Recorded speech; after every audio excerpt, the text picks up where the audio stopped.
Bonjour les joueurs sociaux! Aujourd'hui, on vous présente notre top 10 de tous les temps. De tous les temps. Avant de commencer, mention spéciale aux jeux d'évasion, qui sont pas dans notre top 10, vu que c'est des jeux éphémères. Oui, encore là. Éphémère, puis c'est ça, il y a vraiment très peu de rejouabilité. La majorité des jeux sont faits pour être détruits une fois l'utilisation. Quelques-uns sont faits pour être remontés, pour laisser la chance à d'autres d'y participer, mais une fois qu'on l'a fait, on s'entend que c'est terminé. Et mention spéciale aussi à Gloomhaven, qui est un excellent jeu, mais je crois que dans les conditions auxquelles on joue, il nous est un peu trop aride pour différentes raisons. Dont les capacités d'Ariel de nous mettre à un niveau épique. Et aussi le fait que quand on joue, on est en vacances chez de la famille qui ont aussi des enfants. Donc, jouer à Gloomhaven à travers la préparation de repas et l'amusement des enfants, c'est pas de la tarte. C'est ça, exactement. Mais ça reste un excellent jeu qu'on apprécie beaucoup, sauf qu'on n'a pas assez de matière pour parvenir à le classer parmi notre top 10. On commence? C'est parti. En 10e place, Nous avons Megawatt. Megawatt, c'est un Eurogame, un jeu de gestion de ressources où l'on doit créer un réseau électrique et le gagnant l'emporte en ayant le réseau le plus étoffé alimenté. Et c'est un jeu avec une rareté de ressources. La rejouabilité est vraiment bien faite. Il y a plusieurs maps qui ont sorti par la suite en tant qu'expansion en tant que telle, mais il n'y a pas vraiment de modification de gameplay qui a été faite. Chaque map apporte des stratégies différentes en tant que telles, mais je pense qu'il n'y a pas vraiment de ressources supplémentaires qui ont été ajoutées. Non, les cartes vont changer un peu la disposition des villes, vont amener certains points de règles différents ou des façons de gérer la rareté des ressources différentes, mais la base du jeu reste la même. Exactement. En 9e place, Galaxy Trucker. Galaxy Trucker, c'est un jeu de Vlaada Chvátil, un créateur de jeu qui aime bien se faire surprendre ses joueurs, et celui-ci n'en fait pas exception. Il y a d'ailleurs une deuxième édition qui vient tout récemment de sortir. C'est un jeu où, avec une mécanique de casse-tête, on doit bâtir notre vaisseau avec des tuiles. La difficulté, c'est que tout le monde pige en même temps et que les joueurs peuvent faire avancer le délai de départ des vaisseaux. Donc, ça peut arriver qu'on ait un vaisseau qui soit non complet ou très mal construit. Et ensuite, on part à l'aventure, on se ramasse des astéroïdes, des pirates, on pille des ressources. Ce qui est très drôle. Quand le vaisseau est pas optimal, ça fait mal. Donc, des fois, ça arrive qu'on finit même pas l'aventure parce que notre vaisseau a été détruit. Donc là, il faut attendre le remorqueur spatial. Et quelque chose de très drôle dans les règles, il est mentionné que si vous n'avez au moins, que vous finissez la partie avec au moins un seul crédit, vous avez gagné. Mais bien sûr, un joueur qui finit avec un peu plus d'un crédit a un peu plus gagné. En 8e place, un bébé à nous, Killer Bunny. And the Quest of the Magic Carrots. Un des premiers jeux de société qui sort un peu du traditionnel Monopoly, risque, destin et tout, qu'on a joué, qu'on a eu le plaisir de découvrir. C'est un jeu qui joue de 1 à 8 joueurs. On peut jouer en solo? Non, 2. Non, de 2 à 8 joueurs, pardon. Oui. C'est ce que moi j'appelle, c'est notre premier jeu next-gen qu'on a utilisé, qu'on a découvert. C'est vraiment celui qui nous a donné la piqûre. C'est un jeu totalement déjanté où les stratégies pour gagner sont généralement totalement inefficaces. Donc c'est un jeu pour avoir du fun, où on va estorquer nos amis et notre famille, tuer leurs lapins, voler leurs carottes, les affamer et se faire enlever par des extraterrestres. Ça se joue exclusivement avec des cartes. C'est un gros jeu pour avoir du fun. Et c'est un jeu qui a la particularité d'avoir des règles, mais à tout moment, on peut les enfreindre, créer des alliances, trahir nos amis, nos ennemis. tout est permis. On peut soudoyer les gens avec qui on joue avec des gains réels dans la vie. C'est vraiment en fait sur un principe de corruption et de plaisir. Là. Parce qu'au bout du compte, c'est pratiquement un jeu de hasard pour gagner. Ouais, c'est un jeu de hasard où on s'amuse à, Tout le long de la à faire partie. de la marde tout le long de la partie. On sort un peu de nos jeux plus anciens, on tombe dans des jeux plus récents. Donc, en numéro 7, Nous avons Nemesis.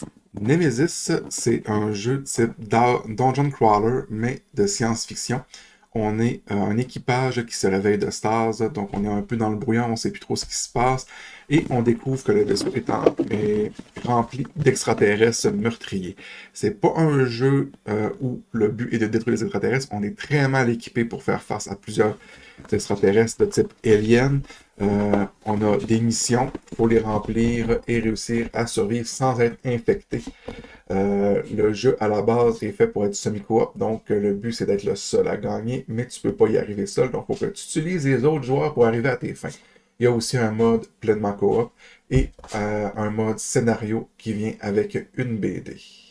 En sixième place, Tide. Sight, c'est un jeu très particulier. On a commencé à y jouer. J'avais pas vraiment d'a priori. Je savais pas trop si j'allais aimer. Les règles étaient un peu plus soutenues que ce qu'on était habitué d'avoir. Mais au final, ce jeu-là est vraiment agréable. Il est un peu stratégique, mais pas trop non plus. Ben, c'est un vrai jeu de stratégie en domination, je dirais à la risque, mais sans le côté Acharnement. rouleau compresseur qu'on retrouve dans Ouais. Risque. Donc, un joueur, le but c'est d'être le premier à avoir placer toutes ses étoiles d'objectifs placés. Mais les objectifs, il y a plus d'objectifs à remplir qu'on a d'étoiles à placer. Et on peut seulement avoir placer 2 étoiles pour gagner des combats, ce qui fait qu'on ne s'est pas totalement dirigé. Il y a une mécanique de gestion de ressources, il y a une mécanique de placement d'ordre rotatif, donc c'est à part une seule faction, on ne peut pas faire 2 fois la même action. C'est un jeu asymétrique, donc chaque faction est légèrement différente. Et en plus, les ordres que les factions peuvent donner sont aussi tirés au hasard. Donc c'est pas parce qu'on a eu la faction X au départ qu'on va avoir les mêmes le même positionnement d'ordre. Donc, un jeu très profond qui change beaucoup si on joue 2 joueurs ou 7 joueurs avec les extensions. Donc, là, la partie est totalement différente, les stratégies à appliquer sont Ouais, totalement complètement. différentes. En cinquième place, Nous avons Role Player Adventure. Celui-là, je le tiendrai pas dans les airs longtemps. Parce qu'il est immense. et c'est un jeu très lourd. Pas lourd dans le sens de désagréable ou lourd dans le sens de difficile, mais bien qu'il y a énormément de matériel qui est de très bonne qualité, très belle facture. Ben, Roll Player Adventure, comment le décrire? C'est un livre dont vous êtes le héros, qui fait 1500 pages, et que vous jouez en coopération avec vos amis. C'est un jeu pleinement narratif, qui donne l'impression d'être mené par un maître de jeu, où nos décisions, nos lancers de dés, nos capacités à gérer le hasard vont avoir énormément d'influence tout au long des parties, et chaque partie se suit à un mode de campagne d'une dizaine d'aventures. Une autre petite boîte. En quatrième place, Nous avons Eclipse, un autre jeu coup de cœur magnifique. Eclipse Second Dawn for the Galaxy. C'est simple, c'est la deuxième édition du jeu Eclipse. Il faut savoir qu'on avait déjà la première avec toutes les extensions et les promos, mais qu'on a vu la qualité du matériel Ouais. qu'il offrait pour la seconde édition. On a foncé sur le Kickstarter et on n'est pas déçu. Ça regroupe tout ce que l'Eclipse de base avec toutes ses extensions et promos avait. C'est un jeu de stratégie par placement d'ordre, avec une mécanique de domination, mais toujours limité par la capacité que notre empire a de financer ses propres actions. Donc plus on fait d'actions, plus ça coûte cher, et plus on s'étend, plus c'est dur à financer. Donc ça nous limite beaucoup, ce qui évite de prendre d'assaut toute la galaxie. Exactement. Très, très, très bon jeu. Encore là, la deuxième édition, le matériel est incroyable. Ils sont venus pallier un peu ce qui était un peu critiqué par les joueurs dans la première édition. Vraiment intéressant. Sur la première marche du podium, en troisième place, Projet Gaïa. Évidemment, un petit coup de cœur. Tout récemment découvert, mais à quel point apprécié. Projet Gaïa, c'est un jeu qui a une rejouabilité incroyable. Vraiment très intéressant. Jeu de stratégie asymétrique par placement de ressources, où on incarne une des 14 races extraterrestres qui ont tous des petites modifications. Faut choisir nos actions de façon judicieuse, car c'est le type de jeu qu'on regrette une mauvaise décision prise en début de partie jusqu'à la fin. Oh oui, chaque mouvement a une incidence. On peut pas juste dire, je vais temporiser un peu mes coups, je sais pas vers où je m'en vais, je vais faire ça à peu près. Non. Clairement que tous les gestes vont avoir une incidence. C'est ce qui amène le côté stratégique très intéressant, très stimulant. C'est pas nécessairement dur à jouer, c'est juste... moi, je le trouve vraiment très stimulant intellectuellement. En deuxième position, un gros coup de cœur. On parle ici de la série Pandémie Legacy. Donc, ce n'est pas un, mais 3 jeux qui occupent la deuxième place du podium. Ces jeux-là, bien qu'on ait choisi de ne pas classer les jeux Escape Room comme les Unlock ou les autres jeux du type, celui-là a la particularité de, oui, avoir un fonctionnement qui va être éphémère, entre parenthèses, sauf que chaque boîte contient vraiment plusieurs parties. Puis comme on a discuté ensemble, on trouvait que il y a beaucoup de joueurs qui jouent pas autant de parties d'un même jeu de société. Donc c'est très intéressant à découvrir. Les 3 saisons sont pleines de rebondissements. Oui, il faut savoir que Pandémie Legacy, les 3 saisons, c'est une mécanique Legacy, donc ça veut dire que le jeu va évoluer au fil des parties. Il y a au minimum 12 à 13 parties par saison. Souvent, on en fait plus. Et les parties durent au bas mot 1h30, même avec des joueurs acharnés. Donc, même si c'est éphémère, c'est un plaisir qui dure longtemps. La mécanique, c'est simple. On est des agents qui jouent en coopération.